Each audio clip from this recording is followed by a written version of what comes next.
PR পদ্ধতিতে জাতীয় নির্বাচন সহ ৫ দফা দাবিতে যুগপৎ আন্দোলনের অংশ হিসেবে ৭ বিভাগীয় শহরে বিক্ষোভ করেছে বাংলাদেশ জামায়াতে ইসলামী। এতে জুলাই জাতীয় সনদের ভিত্তিতে আগামী ফেব্রুয়ারিতে নির্বাচন আয়োজন, সংসদের উভয় কক্ষে পিআর পদ্ধতি চালু, অবাধ ও সুষ্ঠু নির্বাচনের জন্য লেভেল প্লেয়িং ফিল্ড নিশ্চিত করা, ফ্যাসিস্ট সরকারের গণহত্যা ও দুর্নীতির বিচারের দাবি জানায় নেতাকর্মীরা। রংপুর পাবলিক লাইব্রেরি মাঠে সমাবেশ করে দলের মহানগর শাখা। এর আগে একটি মিছিল বের করে তারা। এটি নগরীর বিভিন্ন সড়ক প্রদক্ষিণ করে।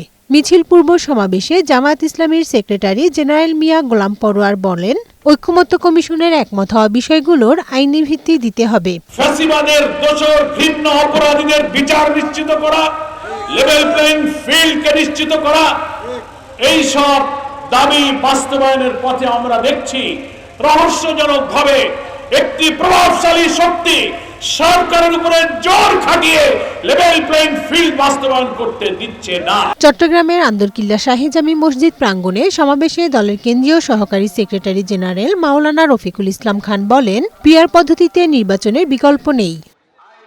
খুলনার ডাকবাংলা সোনালী ব্যাংক চত্বরে সমাবেশে কেন্দ্রীয় নেতা মতিউর রহমান আকন্দ বলেন, জুলাই সনদকে আইনি ভিত্তি দিয়েই নির্বাচনে যেতে হবে। বরিশাল নগর ভবনের সামনে বিক্ষোভ সমাবেশ করে জামায়াত ইসলামী। এ সময় দলের নায়েবে আমির অধ্যাপক মুজিবুর রহমান বলেন, জাতীয় পার্টি সহ ১৪ দলের পরিণতিও ফ্যাসিস্টদের মতোই হবে। জনগণের অধিকার প্রতিষ্ঠিত হয়, সেজন্য ৫ দফা কর্মসূচি দিয়ে বাংলাদেশ জামায়াত ইসলামী আন্দোলন শুরু করেছে। সিলেট রেজিস্ট্রারি মাঠে বিক্ষোভ সমাবেশ হয়। পিআর সহ ৫ দফা দাবি আদায় না হওয়া পর্যন্ত আন্দোলন অব্যাহত থাকবে বলে হুঁশিয়ারি দেন দলটির নেতারা। এর আগে বিক্ষোভ মিছিল করে দলটির নেতাকর্মীরা। কানিজ নুসরাত, বৈশাখী সংবাদ।